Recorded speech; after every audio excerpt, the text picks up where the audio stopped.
లేవియకాండము 5వ అధ్యాయము. ఒకడు ఒట్టు పెట్టుకొనివాడై తాను చూచిన దాని గూర్చి గాని తనకు తెలిసిన దాని గూర్చి గాని సాక్షి అయి ఉండి దాని తెలియజేయక పాపం చేసిన ఎడల అతడు తన దోష శిక్షను భరించును. మరియునొకడు ఏ అపవిత్ర వస్తువునైనను ముట్టిన ఎడల అది అపవిత్ర మృగ కళేబరమే గాని అపవిత్ర పశు కళేబరమే గాని అపవిత్రమైన ప్రాకిడి జంతువు కళేబరమే గాని అది అపవిత్రమని తనకు తెలియకపోయినను అతడు అపవిత్రుడై అపరాధి యగును. మనుషులకు తగులు అపవిత్రతలలో ఏదైనను ఒకనికి తెలియకుండా అంటిన ఎడల అనగా ఒకనికి అపవిత్రత కలిగిన ఎడల ఆ సంగతి తెలిసిన తరువాత వాడు అపరాధి యగును. మరియు కీడైనను మేలైనను మనుషులు వ్యర్థముగా ఒట్టు పెట్టుకుని చేసేదమని పలుకు మాటలలో మరి దేనినైనను యోచింపక చేసేదనని ఒకడు పెదవులతో వ్యర్థముగా ఒట్టు పెట్టుకున్న ఎడల అది తెలిసిన తరువాత వాడు అపరాధి యగును. కాబట్టి అతడు వాటిలో ఏ విషయమందైనను అపరాధి యగునప్పుడు ఆ విషయమందే తాను చేసిన పాపమును ఒప్పుకొని తాను చేసిన పాప విషయమై యెహోవా సన్నిధిని మందలో నుండి ఆడు గొర్రెపిల్లనే గాని ఆడు మేకపిల్లనే గాని పాప పరిహారార్థ బలిగా అర్పింపవలెను. అతనికి పాప క్షమాపణ కలుగునట్లు యాజకుడు అతని నిమిత్తము ప్రాయశ్చిత్తము చేయును.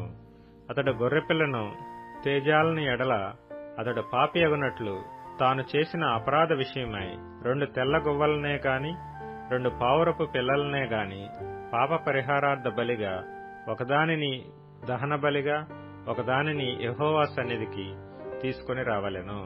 అతడు యాజకుని యొద్దకు వాటిని తెచ్చిన తరువాత అతడు పాప పరిహారార్థమైన దానిని మొదట నర్పించి దాని మెడ నుండి దాని తలను నులమవలెను గాని దాని నోడదీయకూడదు. అతడు పాప పరిహారార్థ బలి పశు రక్తములో కొంచెము బలిపీఠము ప్రక్కన ప్రోక్షింపవలెను. దాని రక్తశేషమును బలిపీఠము అడుగున పిండవలెను. అది పాప పరిహారార్థ బలి. విధి చొప్పున 2వ దానిని దహన బలిగా అర్పింపవలెను. అతడు చేసిన పాపము విషయమై యాజకుడు అతని నిమిత్తము ప్రాయశ్చిత్తము చేయగా అతనికి క్షమాపణ కలుగును.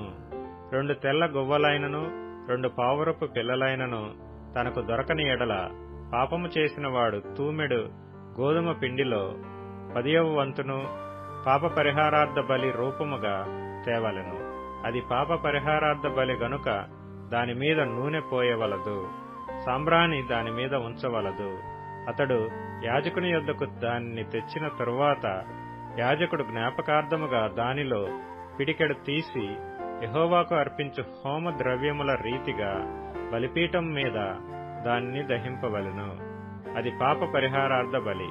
పై చెప్పిన వాటిలో దేని విషయమైనను పాపము చేసిన వాని నిమిత్తము యాజకుడు ప్రాయశ్చిత్తము చేయగా అతనికి క్షమాపణ కలుగును.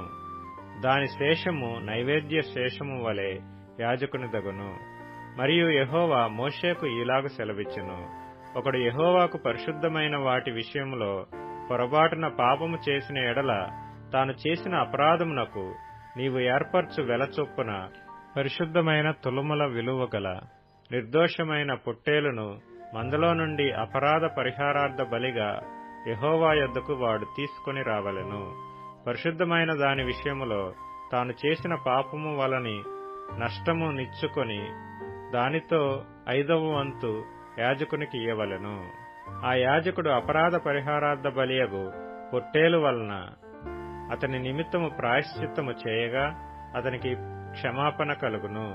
చేయకూడదని యెహోవా ఆజ్ఞాపించిన వాటిలో దేనినైనను చేసి ఒకడు పాపి అయిన ఎడల అది పొరబాటున జరిగినను అతడు అపరాధి అయి తన దోషమునకు శిక్ష భరించును.